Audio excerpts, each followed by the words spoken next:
Vous regardez Sahel TV, tout de suite c'est le journal dont voici le sommaire. Ndiago se dote d'une station solaire à la grande satisfaction des populations de l'arrondissement.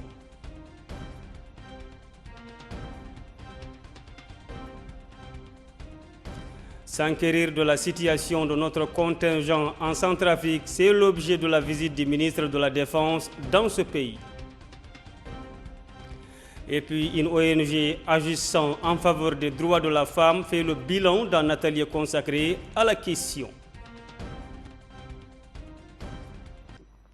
Bienvenue dans ce journal. Comme je vous le disais en titre, l'électricité à Ndiago, c'est désormais une réalité. Une station solaire y a été inaugurée hier par le ministre du Pétrole et de l'Énergie.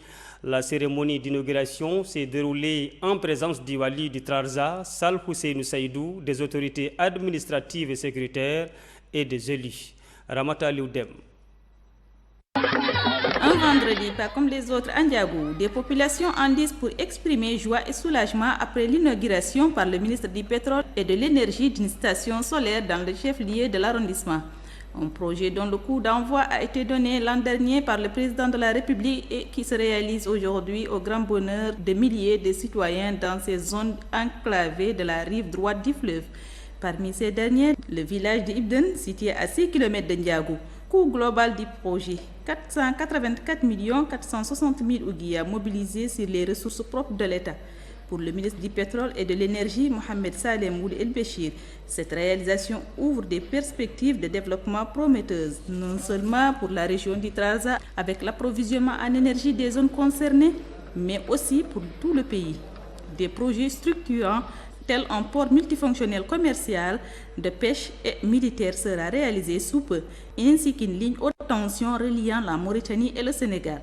Ceci permettra d'électrifier plus de 17 localités situées d'art et d'autres de cette ligne électrique.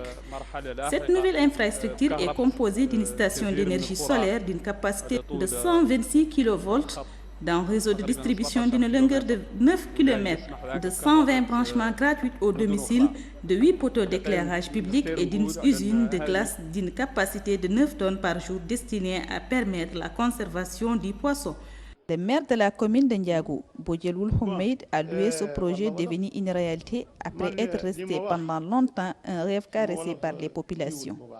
C'est, a-t-il dit, grâce aux instructions données par le président de la République visant à assurer le bien-être des citoyens où qu'ils se trouvent que cela a été possible.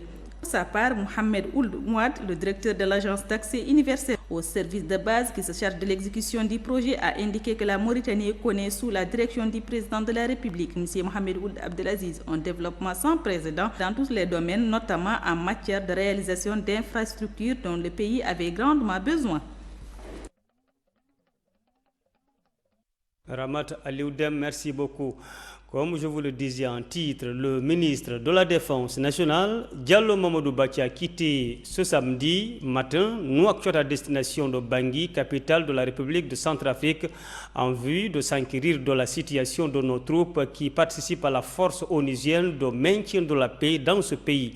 Au cours de ce voyage, le ministre est accompagné par le colonel Taïb Ould Mohamed Mahmoud, directeur général de la santé militaire, par le colonel Mohamed Val Ould Raïs, directeur du matériel à l'état-major général des armées, par le colonel Issaq Ould Abdallahi, conseiller du chef d'état-major général des armées, et par Saïd Ould Asri, directeur de cabinet du ministre de la Défense nationale.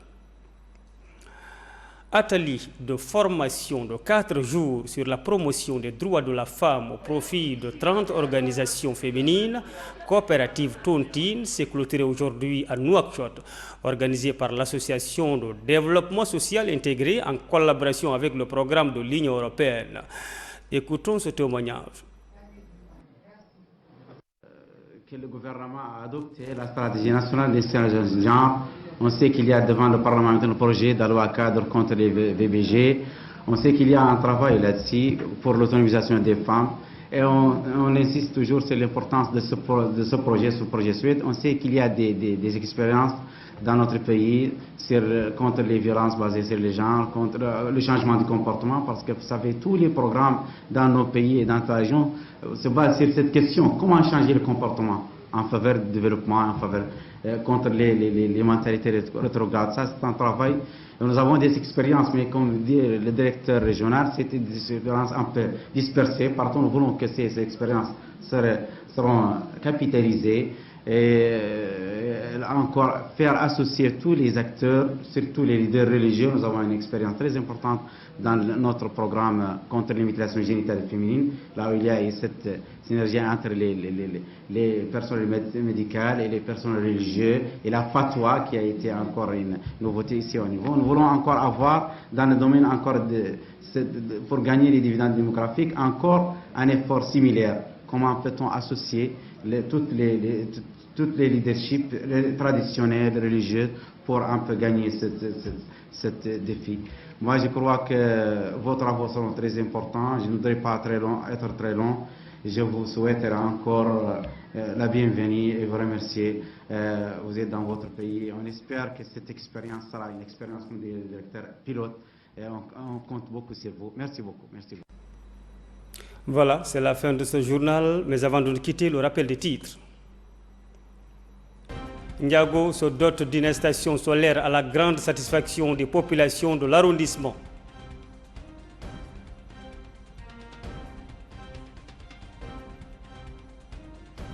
S'enquérir de la situation de notre contingent en Centrafrique, c'est l'objet de la visite du ministre de la Défense nationale dans ce pays. Et puis, une ONG agissant en faveur des droits de la femme fait le bilan d'un atelier consacré à la question. Merci de nous rester fidèles. Gardez les yeux bien ouverts sur Sahel TV. Bonsoir à toutes et à tous.